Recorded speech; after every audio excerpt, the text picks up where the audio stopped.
makapagpigil sana sa baha na sinsira.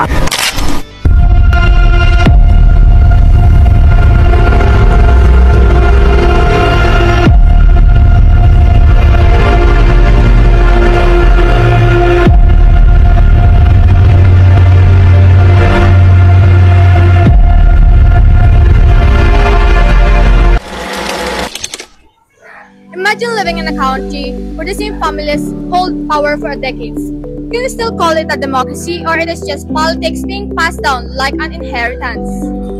According to Ms. Inday Espina Varona, head of regions, in her interview with Doppler, political dynasties are families that control political positions in a community, province, or even on a national level. Sa madaling salita, political dynasties are families that pass on political power from one generation to the next. Dito sa Pilipinas, madalas silang nakikita dahil malakas ang family ties at mahina ang political institutions. Dahil sa pangalan, yaman at koneksyon, nagkakaroon sila ng advantage sa halalan. Supporters say dynasties bring experience and stability.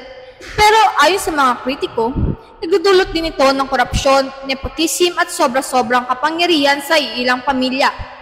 Kaya mahalagang tanungin, patas ba ito at ano ang epekto nito sa ating demokrasya?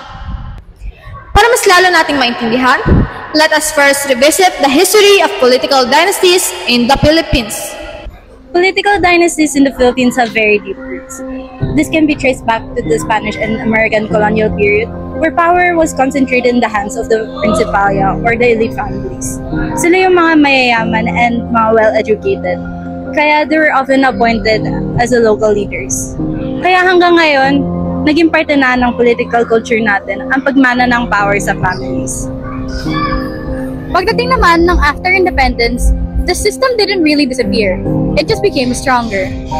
Families started to dominate on local and national positions. A strong example was during the Marcos regime. Ferdinand Marcos Sr. held the presidency for 20 years, while Imelda Marcos had high-ranking positions. This shows that political power can be concentrated in just one family. After EDSA, the 1987 Constitution stated that political dynasties should be banned. Pero hanggang ngayon, walang enabling law na pinapadapa dito. That's why, powerful political families like Marcos and Dutertes continue to dominate the country's politics and governance.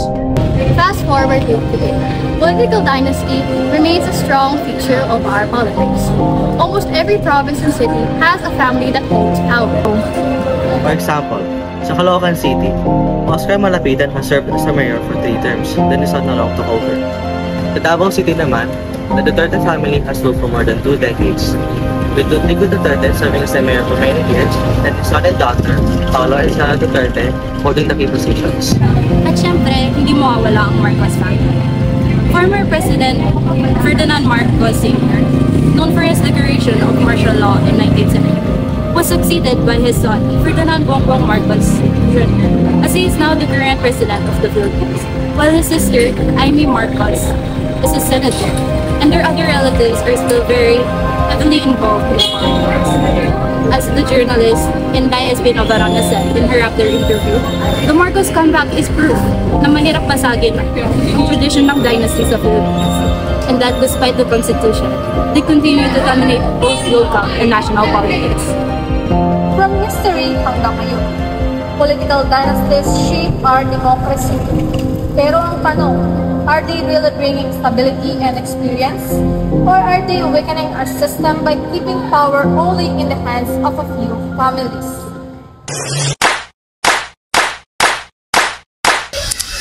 Kung may isang pamilya na upo, mas may continuity at mas mabilis na implementasyon.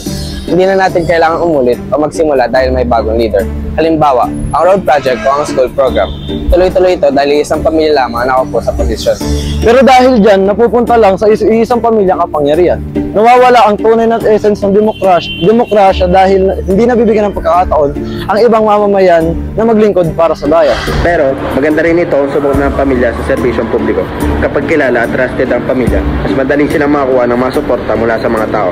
Mas mabilis din ang decision making dahil sa ng mga proseso. Kaya nga nagiging kultura ng eksklusibong pamumuno, sa halip na maging open competition, nagiging monopolyo ng pamilya ang politika.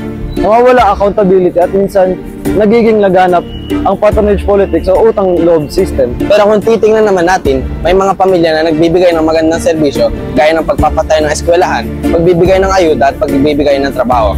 Para sa iba, walang masama kung mahusay at totoo ang kanilang pamumuno. Ang problema, hindi lahat ng dynasty ay mahusay. Kapag nagkamali ang isang pamilya, nadadala ito ng buong lahi nila. At kapag sila rin ay nananatili sa pwesto, lumalalim ang korupsyon at nagiging mahirap ang pagbabago.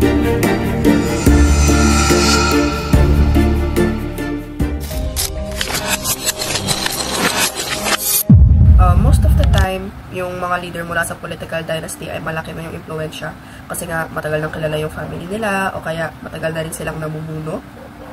Kaya sa pamamagitan nito, mabilis nilang nakukuha yung tiwala o kaya yung suporta ng mga mamamayan. Pero kahit na ganito, meron pa rin negative effects yung pagkakaroon ng political dynasty. Kasi nga, for example, kapag tumatakbo sila, nawawala ng chance or opportunities yung mga tao na meron din talagang potential sa pamamalakad ng maayos o pagiging leader.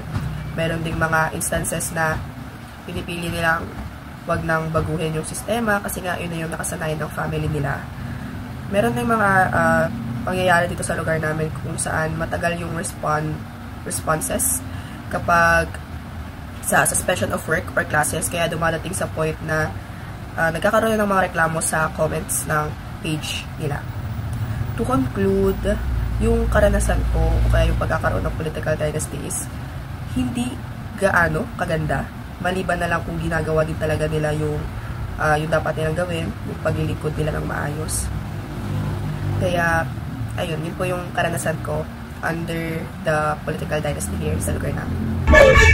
Nakita natin at natalakay ang history, ang epekto at ang iba't ibang perspective tungkol sa political dynasty.